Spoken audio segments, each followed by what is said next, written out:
aqui, Gisele Meirelles Lemos, e eu te convido hoje para a parte 2 da nossa videoaula, em que estamos abordando o assunto células do sangue. Neste momento agora do nosso assunto, vamos abordar a classificação dos glóbulos brancos, vamos abordar a morfologia, a função de cada uma das células que compõem este grupo, da linhagem de defesa do nosso organismo, e vamos concluir falando a respeito das plaquetas. Tá? Vamos lá? Bem, pessoal, para que a gente possa compreender as características das células de defesa que correspondem aos glóbulos brancos do sangue, é muito importante que a gente reveja um conceito que a gente viu na parte 1 do nosso conteúdo, que é a coloração das células do sangue, porque essas características que nós vamos visualizar de parte desses glóbulos brancos, elas dizem respeito às características tintoriais que nós empregamos e como que essas células se coloram, tá? Então vamos rever esta parte, que é essa parte conceitual de coloração de células do sangue. Então aí na tela nós temos um esquemazinho ilustrando lâmina e lamínula. Então, a visualização de células do sangue é feita por meio dessa técnica chamada de estragaço sanguíneo. O estragaço sanguíneo ele é feito com o sangue funcionado, funciona-se o sangue venoso, e aí utiliza-se uma lâmina, onde esse sangue ele é depositado, uma gota desse sangue, e com a ajuda de uma lamínula posicionada em um ângulo de 45 graus, nós vamos espalhar inicialmente na base da lamínula, a gente encosta a lamínula na gota de sangue, a gota de sangue se espalha na lamínula e a partir do momento que há esse espalhamento, nós vamos correndo a lamínula sobre a lâmina e isso vai permitindo um espalhamento que a gente chama de esfregaço do sangue sobre a lâmina. Então o resultado final ele é visto na lâmina 4 após o correr da lamínula sobre a lâmina.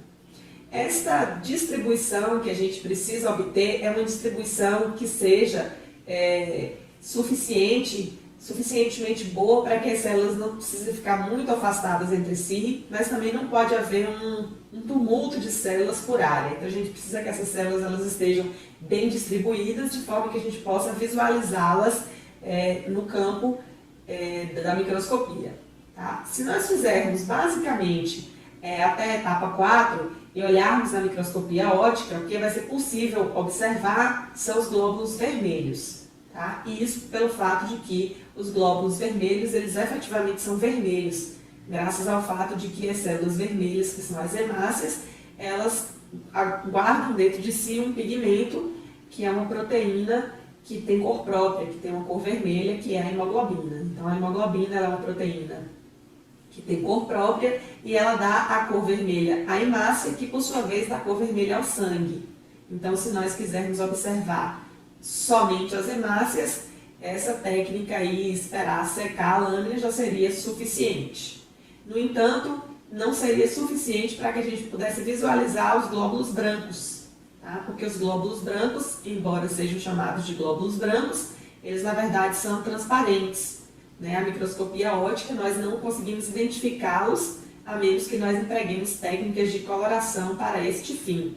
Então, existem técnicas que foram desenvolvidas, que foram introduzidas por pesquisadores, e esses pesquisadores eles deram os seus nomes a essas técnicas. Tá? Então, eles utilizam basicamente corantes ácidos e corantes básicos, e a afinidade tintorial oposta faz com que essas células se tornem coloridas e elas possam ser observadas finalmente à microscopia óptica. Tá? Então nós utilizamos esses corantes Giemsa, Wright, que são os nomes dados aos corantes por esses pesquisadores que introduziram essas técnicas, e os corantes que eles utilizam para colorir os glóbulos brancos são o azul de metileno, que colore as substâncias ácidas em azul, e a eosina, que colore as substâncias básicas em rosa.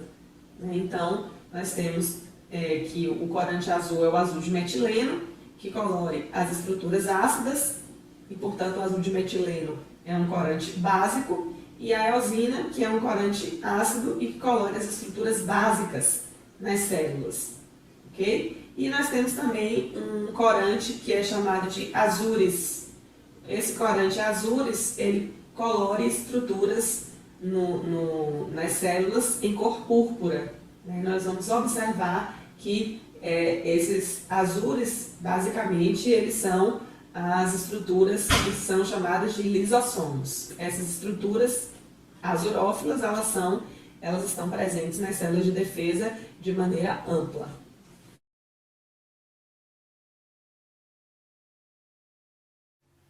Então, a partir dessa coloração das células do sangue, é possível que a gente consiga visualizar os glóbulos brancos.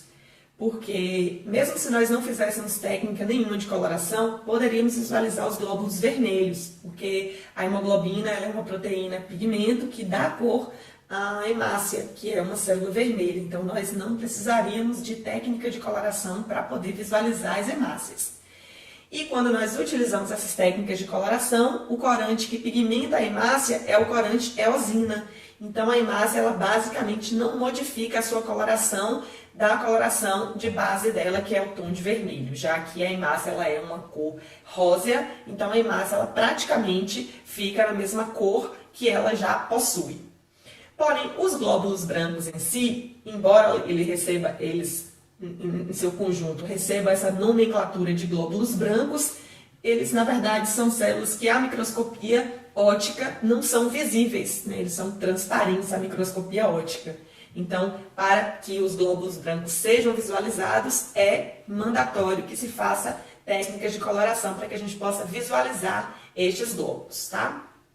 Uma outra coisa que é importante que a gente chame a atenção é quando nós fazemos a classificação desses dois grupos de elementos figurados, os glóbulos vermelhos e os glóbulos brancos, nós falamos de glóbulos vermelhos, mas na verdade trata-se de um único tipo celular que forma os glóbulos vermelhos, que são as hemácias. Basicamente, nós só temos uma única célula, que é o glóbulo vermelho. No caso dos glóbulos brancos, nós não temos uma única célula que represente o glóbulo branco. Na verdade, nós temos tipos celulares que formam, no seu conjunto, os glóbulos brancos, né? E esses tipos celulares, eles são alguns tipos de células que, no seu conjunto, realizam funções de defesa. Embora cada tipo celular tenha sua especificidade na hora de realizar a atividade de defesa. Então, nós temos células diferentes realizando atividades de defesa através de mecanismos diferentes, na maioria das vezes, ok? Então, os glóbulos brancos, eles podem ser classificados. E essa classificação, ela se baseia em essas células possuírem no seu citoplasma a presença ou não de granulações específicas, ok? Então, quando os glóbulos brancos possuem no seu citoplasma a presença de granulações específicas, essas células elas compõem um grupo de glóbulos brancos que é denominada de granulócitos, ok? Então, os glóbulos brancos granulócitos correspondem a um grupo de células de defesa que possuem estocado no seu citoplasma granulações ditas específicas. É importante também que se diga que os glóbulos brancos, eles podem também, em seu conjunto, serem chamados de leucócitos, ok? Onde o prefixo leuco quer dizer branco e citos é um sufixo que nós utilizamos para células. Então, as células da linhagem branca, ou os leucócitos, eles podem ser classificados em leucócitos granulócitos, que são os leucócitos que possuem granulações específicas no seu citoplasma, e aqueles leucócitos que não possuem granulações específicas no seu citoplasma, que representam um segundo tipo de classificação, um segundo tipo de glóbulos dentro da classificação, que são dos leucócitos ditos agranulócitos, tá? Onde a letrinha A, antes da palavra granulócito, indica realmente a não existência de granulações específicas no citoplasma. Então, dentro do grupo dos glóbulos brancos, nós temos aqueles que possuem granulações específicas no seu citoplasma, sendo, portanto, chamados de leucócitos granulócitos, e aqueles que não possuem granulações específicas no seu citoplasma. E aí, nesse caso, essas células são chamadas de leucócitos agranulócitos. Tá? Destaco o fato de que tanto os leucócitos agranulócitos quanto os leucócitos granulócitos, ambos possuem no seu citoplasma um tipo de granulação que é considerada como não específica. Esses grânulos não específicos, eles são comuns aos dois tipos de leucócitos e eles são os lisossomos, certo? Então, os lisossomos, eles são são organelas intracelulares consideradas como granulações não específicas e eles são compartilhados pelos dois tipos de leucócitos, tanto os agranulócitos quanto os granulócitos. Então, eu não posso dizer que os leucócitos agranulócitos, eles não possuem granulações no seu citoplasma. Eles possuem granulações no seu citoplasma. Porém, essas granulações, elas não são específicas, ok?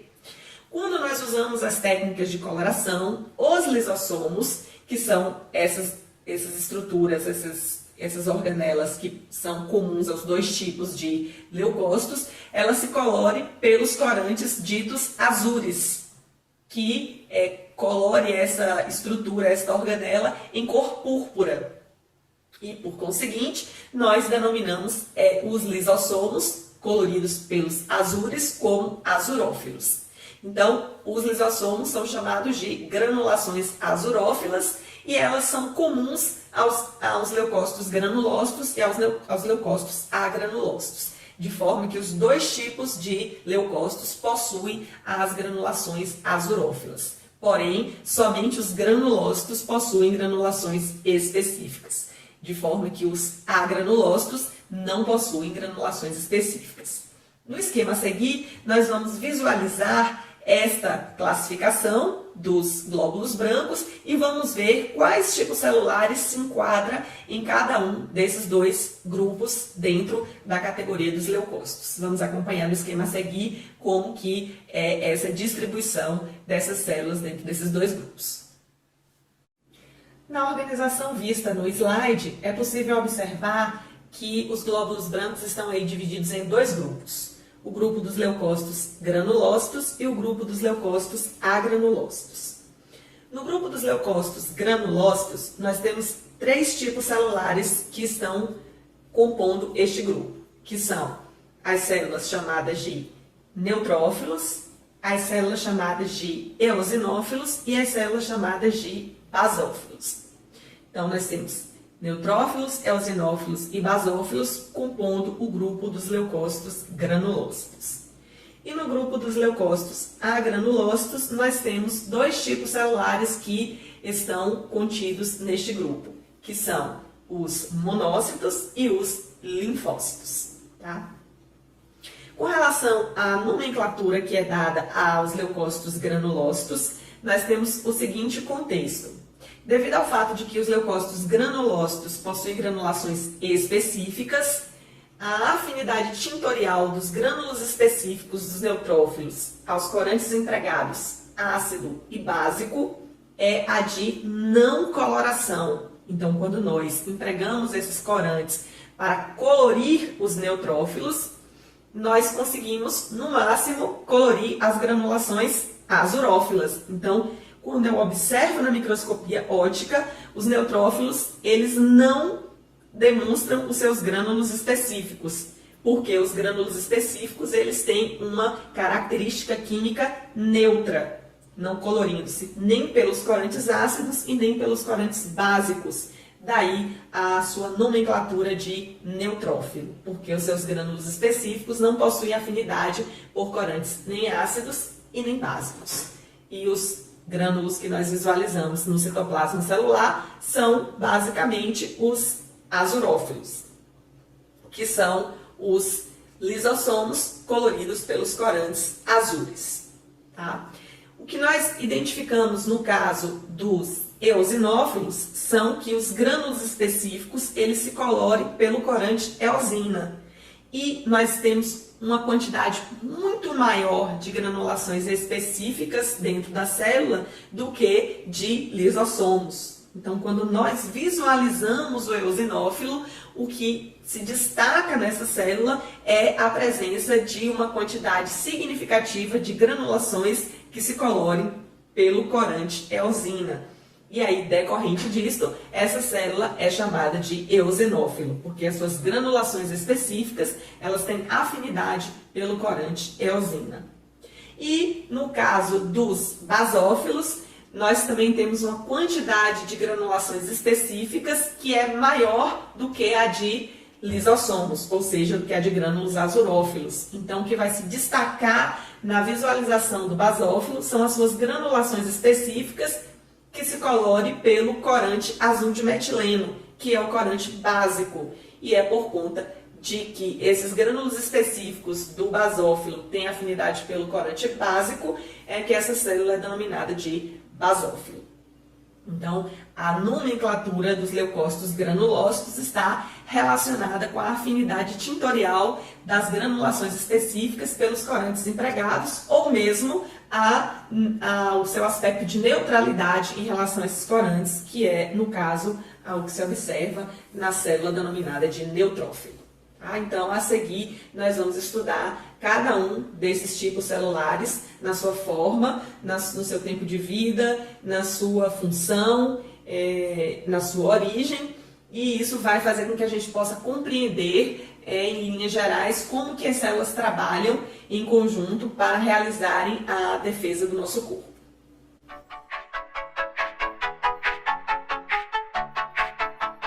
Bem, o primeiro tipo celular que nós vamos comentar é uma célula que compõe o grupo dos leucócitos granulócitos, que é o neutrófilo. Então, nós vamos começar pelo neutrófilo e vamos destacar a quantidade de neutrófilos em relação aos outros tipos de glóbulos brancos do sangue.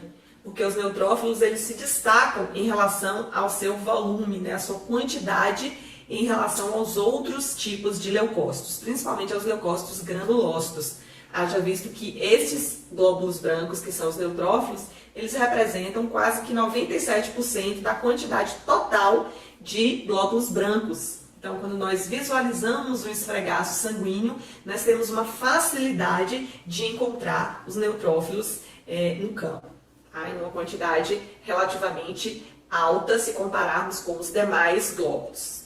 Em relação à quantidade especificamente, nós temos uma quantidade considerada como normal, uma faixa fisiológica, e essa faixa ela pode se alterar em condições específicas. Então, nós podemos ter patologias que levem ao aumento do número de neutrófilos, né? Fenômeno esse chamado de neutrofilia, e condições também em que nós temos ou nós verificamos uma redução do número de neutrófilos na circulação sanguínea, fenômeno esse chamado de neutropenia. Então, nós temos uma faixa fisiológica considerada normal para o número de neutrófilos circulantes e em condições de algum tipo de modificação, alguma patologia ou algum uso de medicamentos, nós podemos verificar uma redução da quantidade de neutrófilos circulantes, chamada de neutropenia. O neutrófilo é uma célula que tem origem na medula óssea. As suas células precursoras, ou células-tronco, estão localizadas na medula óssea e essas células elas são estimuladas via fatores de crescimento e fatores de diferenciação lá na medula óssea, compondo um tipo de linhagem chamada de linhagem mieloide, a sofrerem sucessivas etapas de modificações até atingirem a condição de célula madura. Certo? No esquema a seguir, nós vamos visualizar esse passo a passo que a célula vai seguir até que se chegue àquele tipo celular apto a circular no sangue e realizar com mais eficiência as suas funções. É importante que se diga que o neutrófilo ele ocupa vários compartimentos em determinados momentos do seu processo de formação e de vida, e esses compartimentos eles são a medula óssea, que é o compartimento de formação e também um compartimento de reserva, e depois, por meio de fatores que são chamados de fatores de liberação, essas células elas são liberadas da medula óssea e elas ganham uma corrente sanguínea. Então, elas penetram pelos capilares sinusoides da medula óssea e elas passam a circular. né? Nessa etapa, a célula apresenta uma característica que é a característica de célula madura. Então, a célula madura é aquela que circula no sangue, tá? Nós vamos verificar daqui a pouco no esquema qual é a etapa da célula que ela é considerada como apta a circular no sangue, tá? Na corrente sanguínea, ela está aí ocupando um outro compartimento, que é o compartimento circulatório.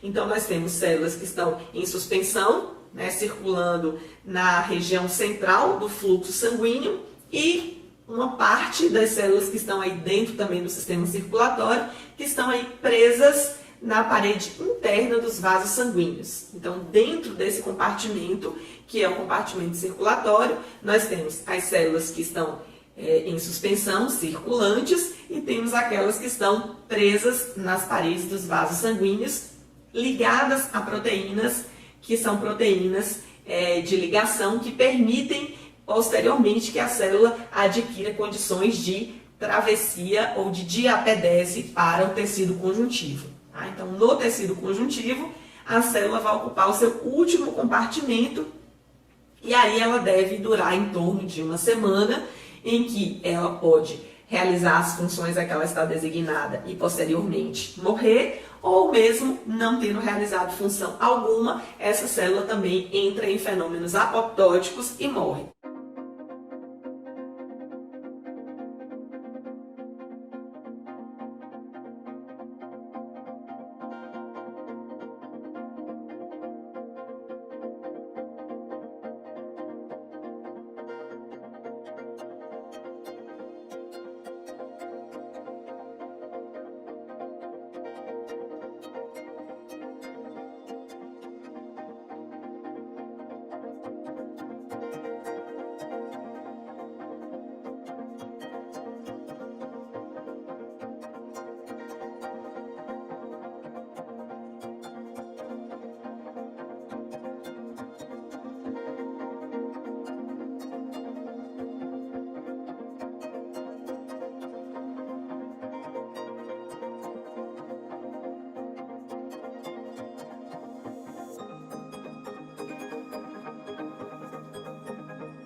Fato que essas células, elas, portanto, são células de vida curta e que são constantemente renovadas pelas atividades mitóticas e pelas atividades de diferenciação das células tronco lá da linhagem mieloide na medula óssea, repondo aquelas células do tecido conjuntivo que deixam de existir após terem realizado função ou não aquelas que entram em eventos de morte celular programada.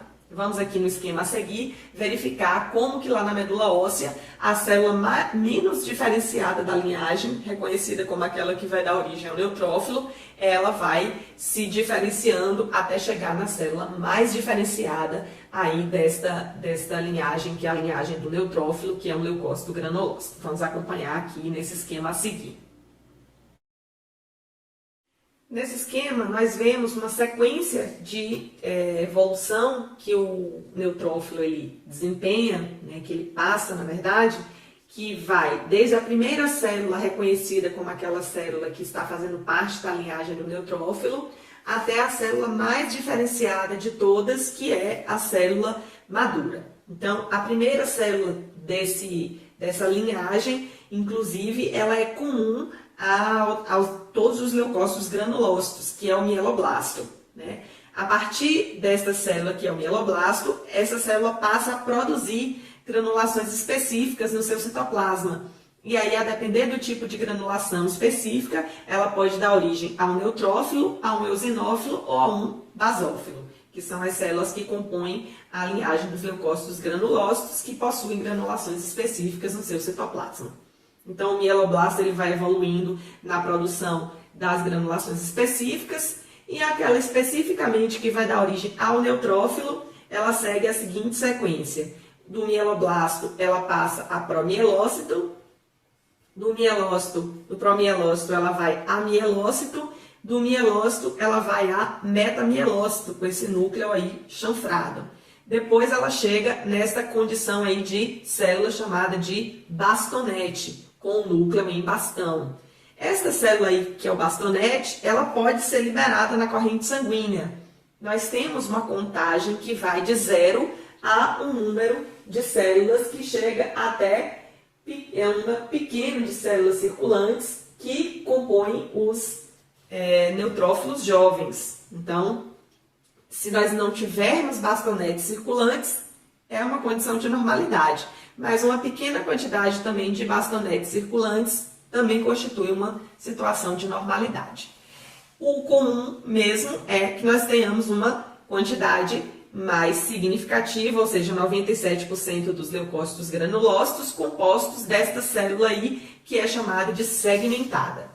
O segmentado é uma célula que possui o núcleo com uma forma, que é essa forma aí de lóbulos, que estão unidos por uma fina fita de cromatina.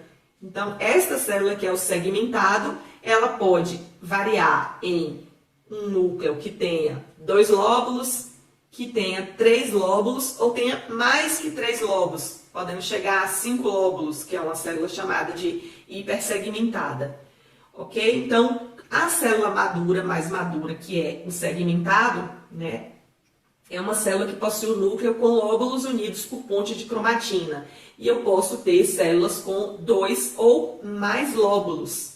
Existe uma tendência de quanto mais a célula é lobulada, mais velha essa célula é, mais tempo de vida ela tem, né?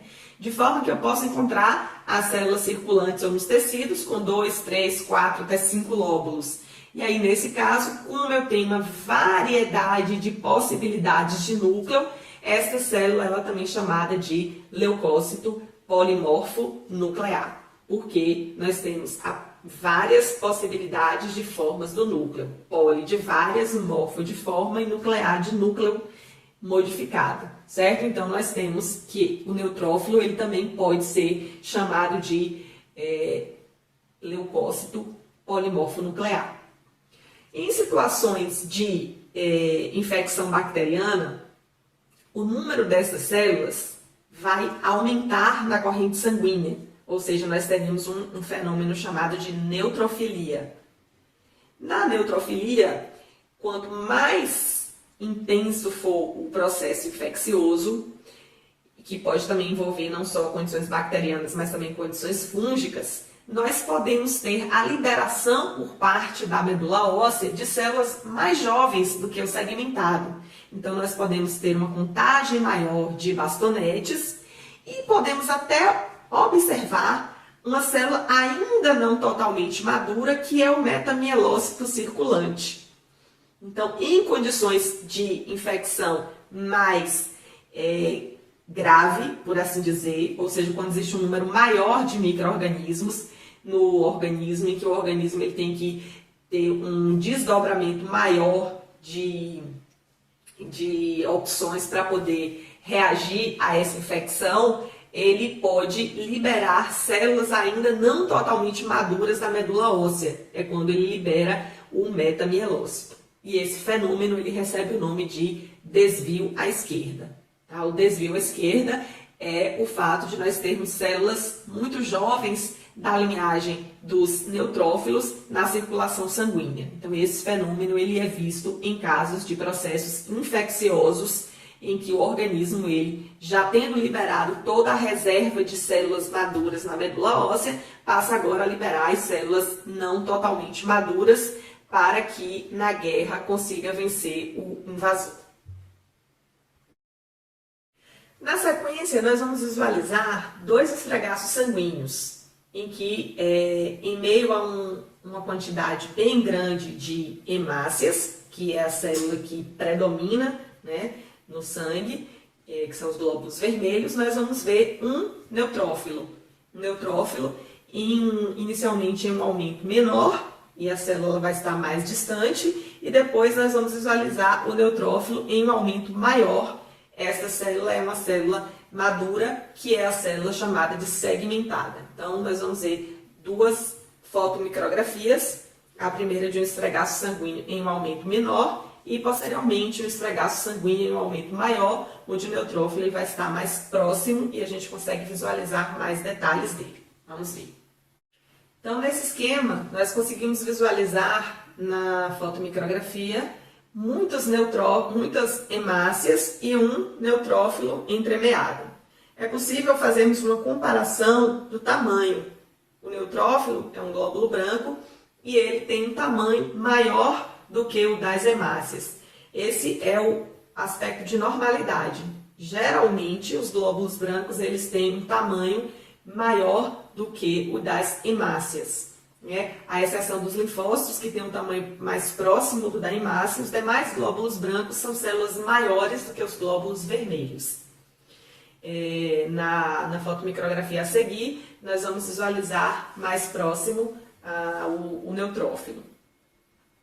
Nessa fotomicrografia é possível visualizar um neutrófilo mais próximo, em um aumento maior, e é possível nós vermos em detalhes a estrutura do núcleo, que é bem irregular, né, formada por lóbulos aí, ligados entre si pela ponte de cromatina, em que é possível nós visualizarmos esse detalhe da ponte de cromatina.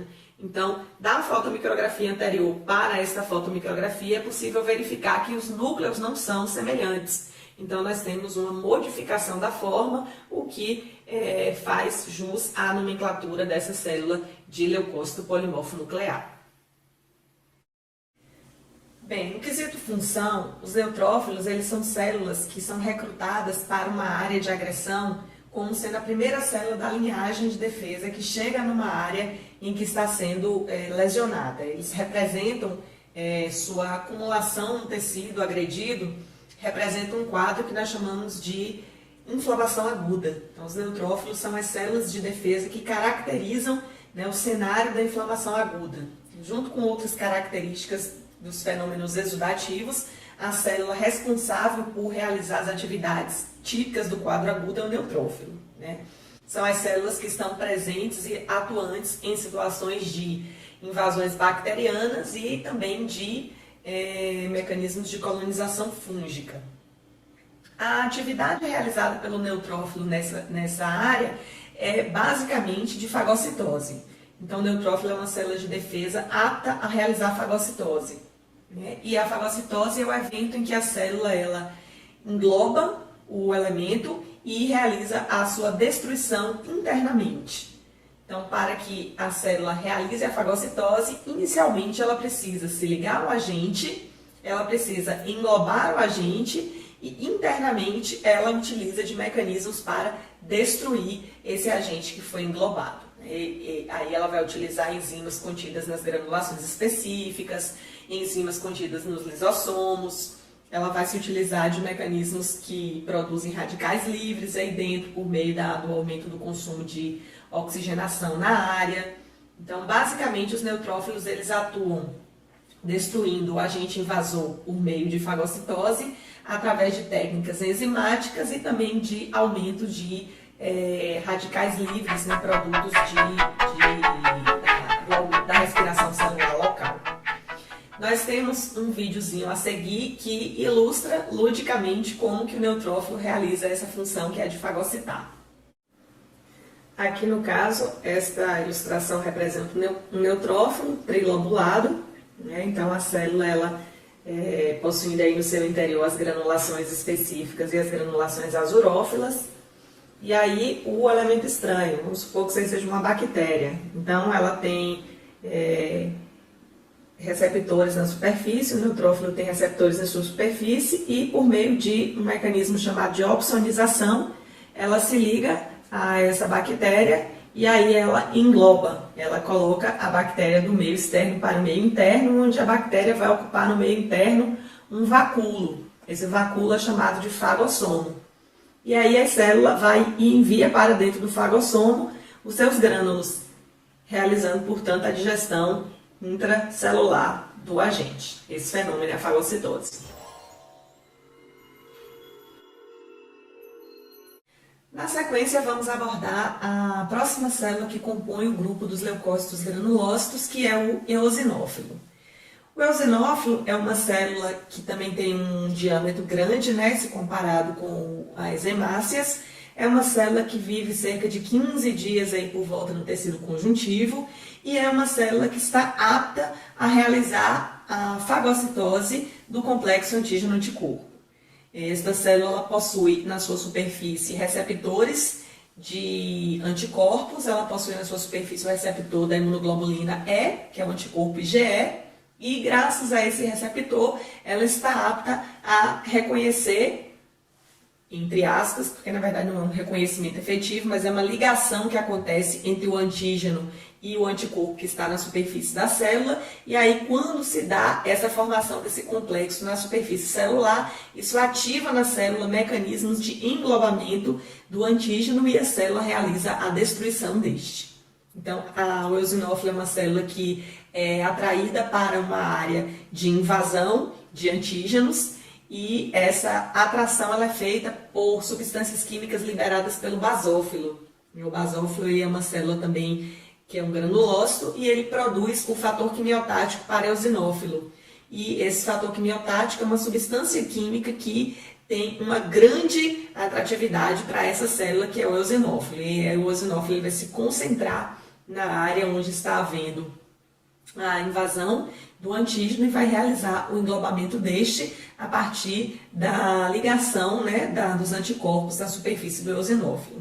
De forma que, quando nós temos um primeiro contato do antígeno com o organismo, é necessário que haja um tempo específico para o organismo desenvolver a resposta com base na produção de anticorpos para que o eosinófilo possa, então, ajudar nessa defesa a partir desse tipo de fagocitose. Então, quando nós temos um aumento de eosinófilos circulantes no sangue, nós temos um quadro chamado de eosinofilia, tá? E os eosinófilos são células envolvidas com a atividade de defesa contra antígenos e também contra parasitas. Então, em casos de alergias e em casos de parasitoses, o que nós observamos no hemograma é uma contagem aumentada de eosinófilos, fenômeno esse denominado de eosinofilia. Nós vamos ver aqui morfologicamente como que a célula se apresenta no esquema a seguir. No esquema apresentado, é possível verificar a morfologia do eosinófilo. O eosinófilo é uma célula que é volumetricamente avantajada quando se comparada com os glóbulos vermelhos. Então, tipicamente, como mencionado anteriormente, os glóbulos brancos eles são células que têm um diâmetro maior do que os eritrócitos, né? Então, aí, basicamente, os eosinófilos e os neutrófilos têm um volume semelhante. O eosinófilo ele não é uma célula que tem uma variabilidade grande de formas do núcleo, mas o núcleo do eosinófilo é um núcleo bilobulado. Então, são dois lóbulos ligados por uma ponte de cromatina. No entanto, nós não vamos confundir um eosinófilo com um neutrófilo no esfregaço sanguíneo, mesmo se o neutrófilo ele for bilobulado. E nós não vamos confundir por uma razão simples, pelo fato de que os eosinófilos ele tem granulações específicas que têm afinidade extintorial pelo corante eosina. E esses grânulos eles são muito evidentes na microscopia óptica. Então, nós vamos observar que o citoplasma do eosinófilo é bem carregado de granulações que se colorem pela eosina, o que torna o citoplasma rosa. E isso é facilmente distinguível do citoplasma do neutrófilo, cujas granulações não se colorem, as granulações específicas, e, portanto, a gente não vai visualizar essa característica eosinofílica do citoplasma do eosinófilo no neutrófilo. Então, nós não vamos confundir a célula neutrófilo bilobulada com o eosinófilo, que sempre vai se apresentar, ou normalmente vai se apresentar bilobulado, mas que vai se distinguir facilmente do outro tipo celular por causa da presença de uma grande quantidade de granulações específicas que se colorem pela eosina. Em relação à quantidade, quantitativamente os neutrófilos são muito mais numerosos no sangue circulante do que os eosinófilos. Os eosinófilos eles respondem por cerca de 2 a no máximo 3% dos leucócitos granulócitos. Então nós temos num esfregaço sanguíneo a possibilidade muito maior de visualização de neutrófilos do que a de eosinófilos. Na sequência, nós vamos fazer uma comparação entre o esquemazinho que foi desenhado para o eosinófilo e da imagem deste em uma fotomicrografia. Então, nós vamos ver como que a célula ela se apresenta no esfregaço sanguíneo. Então, olha que a gente observa aqui no esquema, à esquerda, a ilustração do eosinófilo com a sua bilobulação típica e a pontezinha de cromatina que liga os dois lóbulos e o interior do citoplasma carregado por granulações específicas que se colorem pela eosina. Na imagem da direita, nós vemos o eosinófilo efetivamente no esfregaço sanguíneo, né? Se a gente comparar aí o eosinófilo com o eritrócito, que é o glóbulo vermelho, a gente vai ver que volumetricamente o eosinófilo é consideravelmente mais volumoso do que o eritrócito. Tá? E o eritrócito aí, ele é uma célula bicôncava anucleada, onde a gente verifica a região central clara e as bordas mais escuras. E o eosinófilo, a gente vai verificar esses grânulos grosseiros coloridos pela eosina. Então, a granulação do eosinófilo ela tem uma coloração semelhante com a coloração do citoplasma do eritrócito. Então, esta célula ela tem uma quantidade muito grande de grânulos no citoplasma que se colore pela eosina, e essa é uma das razões pelas quais nós não confundimos no esfregaço sanguíneo um neutrófilo bilobulado com o eosinófilo.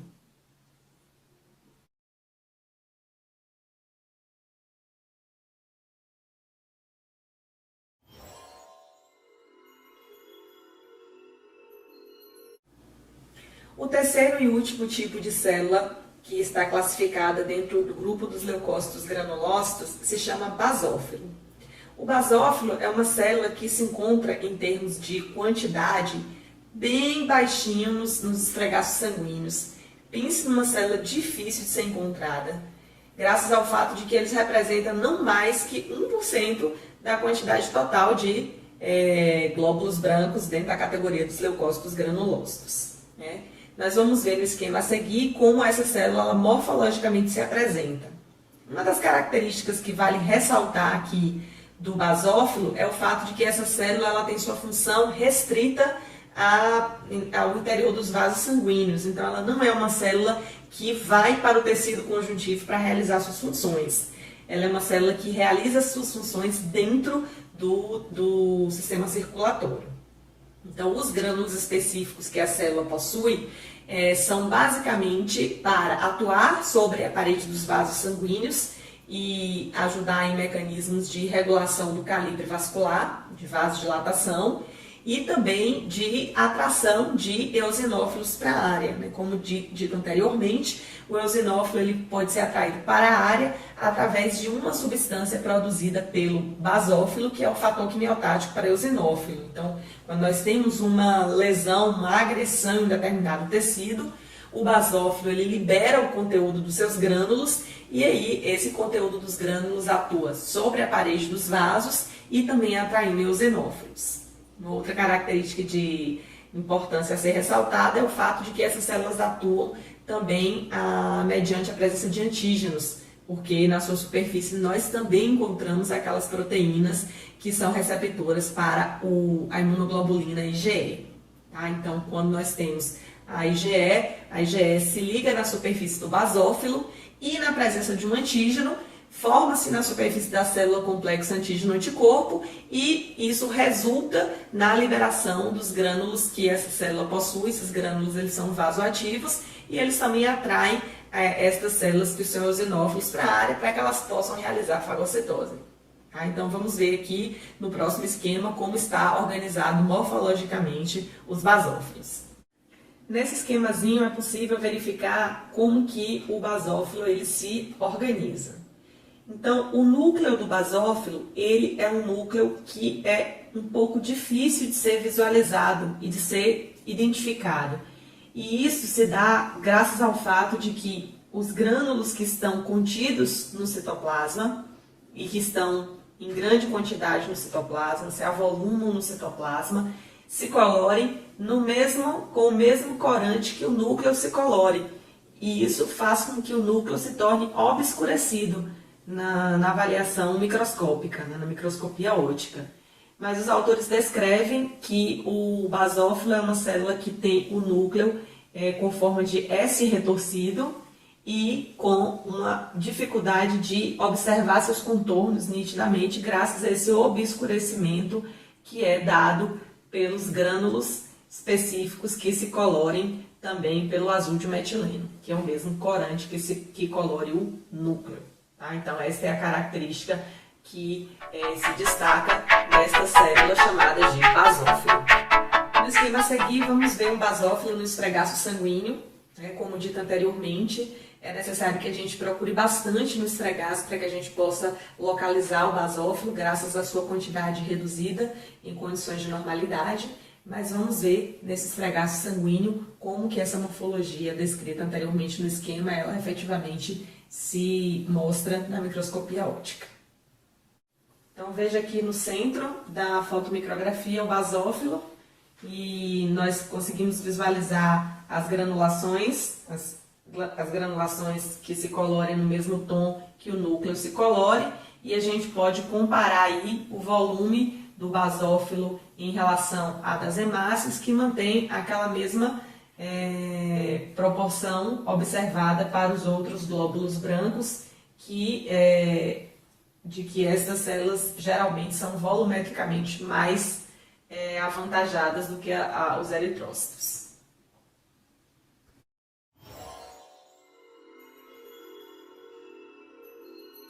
Bem, agora que nós concluímos a parte dos leucócitos granulócitos, vamos iniciar a abordagem acerca dos leucócitos agranulócitos. Como nós comentamos no início dessa videoaula, os leucócitos agranulócitos, eles são dois tipos celulares, os monócitos e os linfócitos.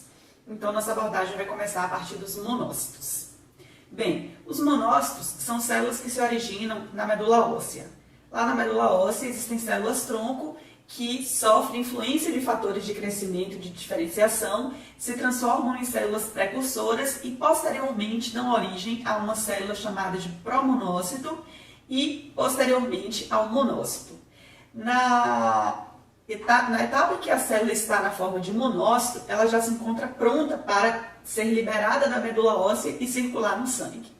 Nesta etapa, essa célula ela está apta a produzir alguns sinalizadores, algumas substâncias chamadas de citocinas, que permitem, por exemplo, o aumento da temperatura corpórea, permitem, por exemplo, a comunicação com outras células de defesa, mas, na verdade, essa célula ainda não se encontra totalmente diferenciada. Ela está em vias de diferenciação. E a célula encontra o seu estágio final de diferenciação quando ela atravessa a parede dos vasos e então ela adentra algum dos tecidos possíveis em que ela pode ir residir. Né? Essa célula, por exemplo, ao ir residir no tecido conjuntivo, ela se diferencia finalmente em uma célula maior, rica em organelas de digestão intracelular, que é o macrófago. Então, o macrófago ele representa o último estágio no processo de diferenciação do monócito, no último estágio para a célula que vai habitar no tecido conjuntivo. Porém, nós temos a possibilidade de que o monócito ele se transforme em um outro tipo de célula também mais diferenciada do que ele, se este tecido no qual ele fizer a travessia for, por exemplo, o tecido ósseo. E no tecido ósseo, o monócito ele vai se transformar em uma célula chamada de osteoclasto. Se esta célula ela for residir, por exemplo, no fígado, ela vai ser chamada de célula de Kupfer. Se ela for residir no epitélio da pele, por exemplo, ela será chamada de célula de Langerhans. Se ela for residir no tecido nervoso, ela vai ser chamada de microglia.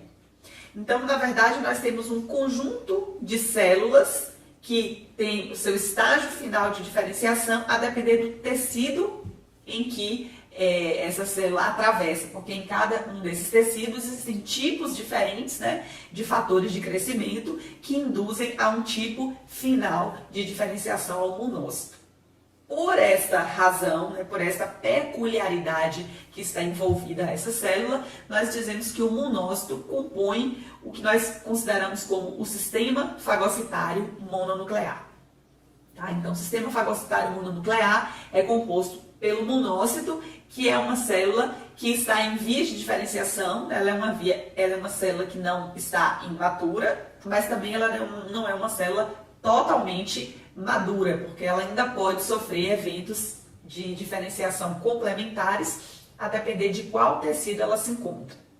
A maior parte dessas células, elas realizam fagocitose, a maioria das células que derivam do monócito, né? Que vão seguir esta linha de diferenciação que surge a partir do monócito. Então, dentro deste contexto, nós dizemos que o monócito ele compõe o sistema fagocitário mononuclear, sendo a célula circulante. Tá? No esquema a seguir, nós vamos ver uma organização morfológica que caracteriza esta célula circulante e nós faremos a descrição da sua afinidade tintorial, bem como outras características que lhe são peculiares. Vamos ver o esquema. Aqui nessa imagem, vemos uma representação da célula denominada de monócito, que é a célula que se encontra circulante. O monócito ele é uma célula que apresenta um diâmetro maior do que os demais glóbulos brancos. Então, se os glóbulos brancos eles já são maiores que os eritrócitos, o monócito ele se destaca por representar a célula mais volumosa dentre os glóbulos brancos. Essa célula ela possui um citoplasma basófilo, né, que é essa coloração em tom de azul ou roxo, por causa da afinidade tintorial pelo corante azul de metileno, que é um corante básico, né? Então, isso faz com que o seu citoplasma ele fique com esse tonzinho azulado e por conta disso ele é chamado de citoplasma basófilo. E o núcleo da célula que tem um formato de rim ou de caroço de feijão, geralmente excêntrico, ou seja, deslocado para a periferia da célula, geralmente não ocupando posição central. Tá? Então esta é a morfologia típica do monócito, que é a célula que está autorizada, que está liberada da medula óssea para a circulação no sangue. Quando essa célula ela migra para o tecido conjuntivo, ou migra para outro tecido e se transforma em uma célula ainda mais madura, aí essa morfologia se altera e cada uma célula vai ter a sua forma peculiar, vai ter a sua forma característica. Mas o fato é que esta etapa aí de diferenciação em que a célula é o monócito, ela vai apresentar essas características aqui mencionadas e aí representadas no esquema. Nós vamos observar na fotomicrografia a seguir um monócito e nós vamos poder comparar ele com os eritrócitos vizinhos, né? O monócito é uma célula que também não tem uma grande quantidade na circulação sanguínea, mas quando nós visualizamos o monócito, nós percebemos a basofilia típica do seu citoplasma e a forma também do seu núcleo. Então vamos observar aqui na sequência a fotomicrografia de um esfregaço sanguíneo. Nessa fotomicrografia de um esfregaço sanguíneo, a célula que se encontra no centro do campo é o monócito. Esta célula ela possui aí como característica o seu tamanho avantajado, se comparado com os eritrócitos aí que estão adjacentes a ele, o núcleo tipicamente com formato de rim ou de caroço de feijão, excentricamente posicionado, e se nós observarmos com mais critério, nós vamos visualizar que a cor do citoplasma ele é levemente azulado, ele é levemente basófilo, e isso também é uma característica deste glóbulo sanguíneo, deste leucócito agranulócito. Em termos numéricos, essa célula ela também não possui uma quantidade muito grande na circulação sanguínea. Ela representa em torno de 2 a 11%, e isso dá uma quantidade numérica de 90 a 1.300 células por mililitro. Então, é uma célula que se encontra em baixa quantidade se comparada com neutrófilos e principalmente se comparada com eritrócitos, que são os glóbulos sanguíneos mais abundantes no sangue.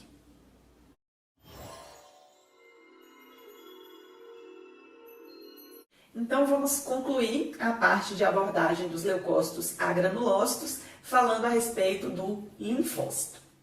O linfócito ela é uma célula que de todas as que compõem os glóbulos sanguíneos, é a única que deriva de uma linhagem celular diferente das demais.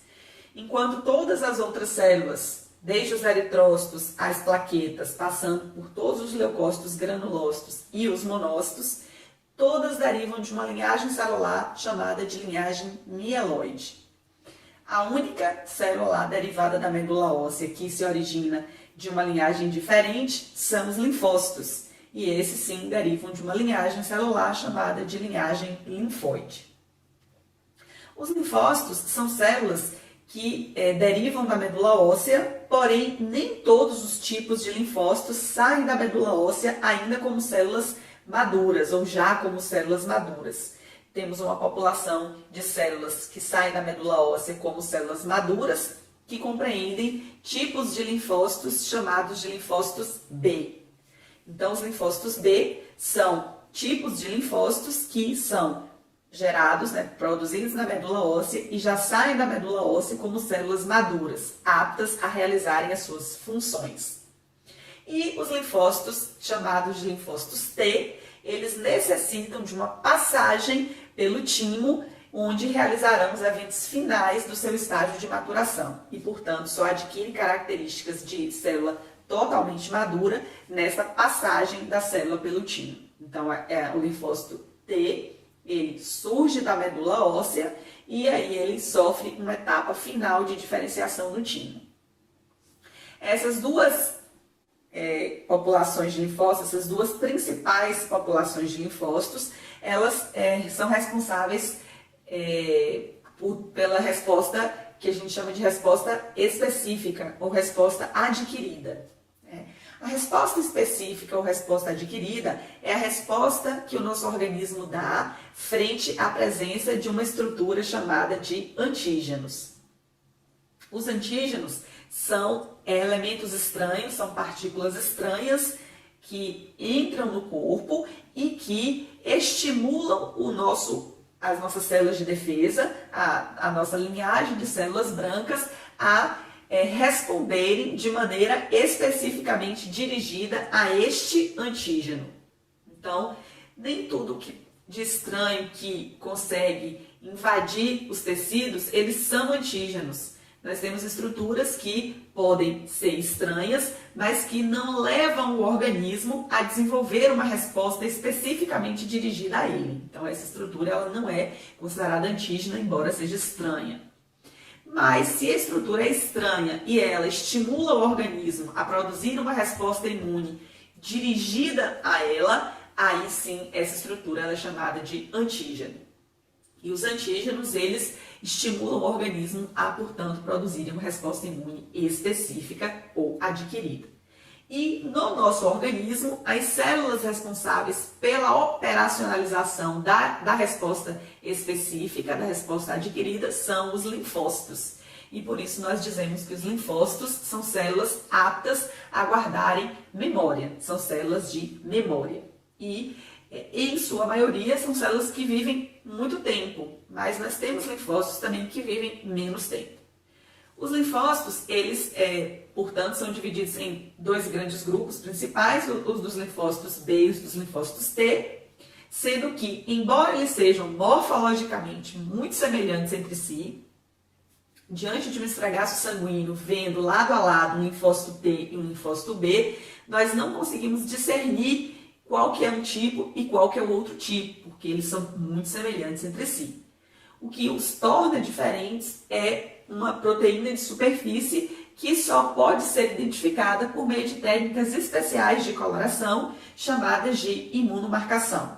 Na imunomarcação, nós conseguimos identificar a presença daquela proteína específica e reconhecer se aquela célula é um linfócito T ou se a célula é um linfócito do tipo B. Tá? Então, elas são morfologicamente muito semelhantes. Porém, funcionalmente, elas são bem distintas entre si. Tá? Enquanto os linfócitos B respondem pela atividade de defesa chamada de resposta imune do tipo humoral, as células chamadas de linfócitos T respondem pela resposta imune do tipo celular ou de base celular. Tá? Então, para ficar mais claro e mais resumido, a resposta imune humoral é aquela que se baseia na produção de anticorpos. Então, os linfócitos B respondem pela atividade imune do tipo humoral, porque elas estão envolvidas com a atividade de produção de anticorpos. Enquanto que os linfócitos T, eles não produzem anticorpos, mas eles conseguem, além de estimular os linfócitos B, eles podem atacar células invasoras. E por isso, esse tipo de resposta é chamado de resposta de base celular ou resposta citotóxica. Tá? Então, essa é uma diferença bastante significativa no que diz respeito à função de células que morfologicamente são bastante semelhantes entre si. No esquema a seguir, nós vamos ver como que o linfócito ele se apresenta, vamos fazer a descrição, e essa descrição que eu farei, ela se aplica a essas duas populações de células por elas serem semelhantes entre si. Vamos observar nesse esquema a morfologia que está representando o linfócito. Então, o linfócito ele é uma célula relativamente pequena, né? A maior parte dos linfócitos são células pequenas, embora a gente tenha alguns linfócitos circulantes que sejam células um pouco maiores, mas a maior parte dos linfócitos são células pequenas, se nós compararmos elas com as outras que compõem o grupo dos glóbulos brancos, tá? Então, a gente pode, inclusive, fazer uma proporcionalidade, já que os linfócitos eles são as células que fazem parte dos glóbulos brancos, mas que proporcionalmente se apresentam com um tamanho mais próximo do eritrócito do que todas as outras células que fazem parte dos glóbulos brancos, como é o linfócito. Então, essa morfologia aí se aplica aos linfócitos T e B. A célula ela possui uma quantidade de citoplasma relativamente escassa, se a gente for comparar com o volume que o núcleo ocupa dentro da célula. Então, o núcleo ele é bem regular, ele é esférico e bem regular, centralmente posicionado, ele se colore intensamente e o citoplasma é bem escasso, praticamente um anelzinho ao redor do contorno do núcleo. Essa célula aí, ela tem uma peculiaridade interessante que dentre os glóbulos brancos é a única que consegue sair da corrente sanguínea e posteriormente retornar. As demais células, elas não possuem essa mesma habilidade de deixar a corrente sanguínea e posteriormente retornar. Eu gostaria, inclusive, de abrir aqui um parêntese para destacar como que se comportam as outras células nesse quesito de circulação, medula óssea e outros tecidos. Então, iniciando aqui pelos eritrócitos, que foi o primeiro tipo de célula que nós comentamos, que são os glóbulos vermelhos. Essas células elas são produzidas na medula óssea e, posteriormente, elas circulam no sangue. E elas não são produzidas para deixarem a corrente sanguínea. A função do eritrócito é circulante. São células que carregam gases, oxigênio e CO2. Portanto, se houver fenômenos de extravasamento de hemácias, esses fenômenos eles não são fisiológicos. Eles são fenômenos que acontecem quando há uma lesão que faça uma interrupção na integridade da parede dos vasos sanguíneos. Então, os eritrócitos são células eminentemente circulantes. Os neutrófilos, ao contrário, são células que surgem na medula óssea, circulam no sangue e, posteriormente, migram para realizar as suas funções nos tecidos conjuntivos. Bem como os eosinófilos também possuem esta mesma direção, né? esse mesmo direcionamento. Produção na medula óssea, um período circulante e depois realizam diapedese, ou seja, a travessia dos vasos sanguíneos e vão realizar funções nos tecidos conjuntivos. Os basófilos, tal como os eritrócitos, também permanecem circulantes. Nós temos uma célula no tecido conjuntivo, que são os mastócitos, que são células mais fixas. E lá nos tecidos conjuntivos, os mastócitos realizam atividade semelhante aos dos basófilos, que por sua vez permanecem exclusivamente na circulação sanguínea.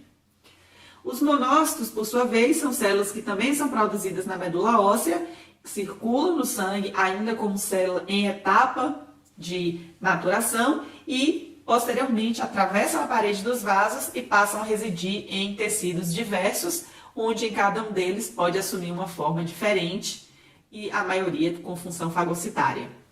Então, essa célula ela tem as suas funções principalmente desempenhadas fora da corrente sanguínea e não mais retornam à circulação. E completando aí essa linha de raciocínio com o linfócito é a única dessas células aí todas mencionadas aptas a deixarem a corrente sanguínea e posteriormente retornarem, né? Então, a sua produção é na medula óssea, pode permanecer uma parte do tempo circulante e uma parte do tempo nos tecidos, aos quais depois elas tenham a potencialidade de retornarem a circular. Dessa forma, nós vamos visualizar no esquema a seguir linfócitos no esfregaço sanguíneo.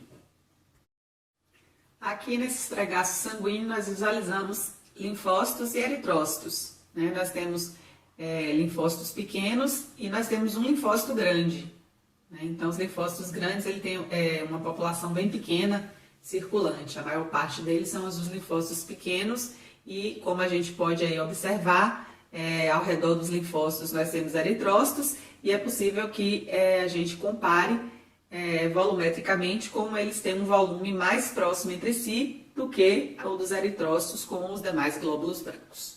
Então esta é a característica que destaca nos linfócitos, é o seu núcleo regular, esférico, intensamente corado e o seu citoplasma que forma praticamente um anelzinho ao redor do contorno do núcleo.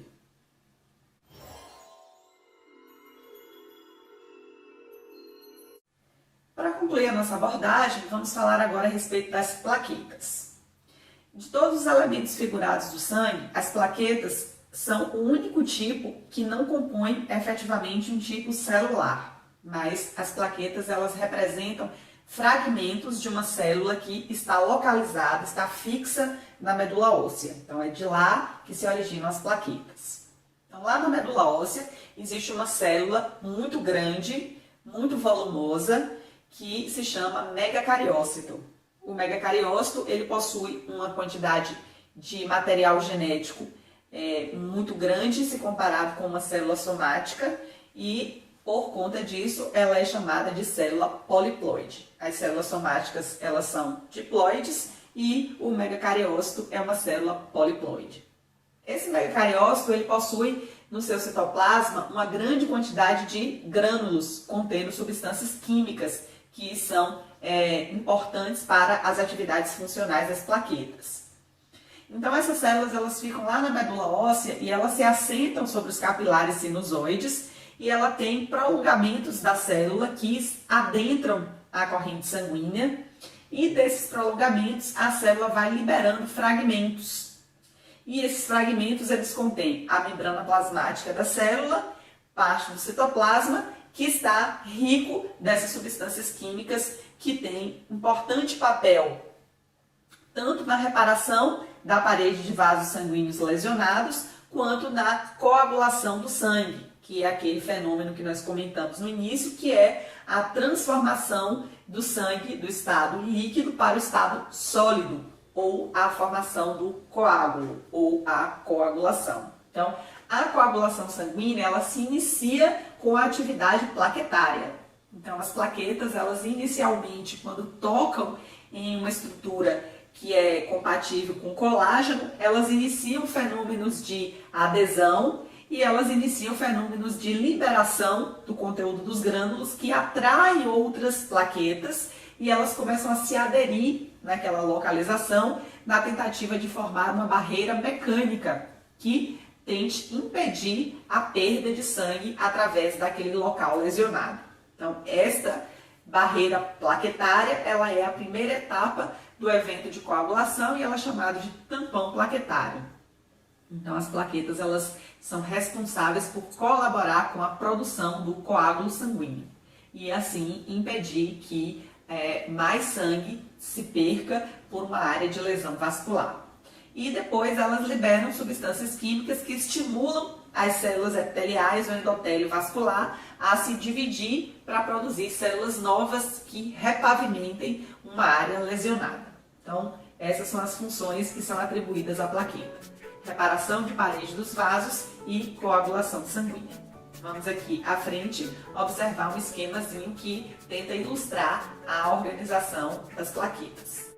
Conforme mencionado, vemos aí um esquemazinho que ilustra plaquetas. Então, as plaquetas, elas são fragmentos, né, de uma célula que está localizada na medula óssea, que é o megacariócito, e o número de plaquetas, se reduzidos na corrente sanguínea, representa um importante risco de hemorragia para o indivíduo. O número reduzido de plaquetas na circulação é um fenômeno que recebe o nome de trombocitopenia. Então, a trombocitopenia, ela pode precipitar focos de hemorragia em que o indivíduo não consegue controlar. Isso porque as plaquetas são responsáveis por dar início aos eventos de coagulação, formando um aglomerado de células adesivadas entre si, que nós chamamos de tampão plaquetário.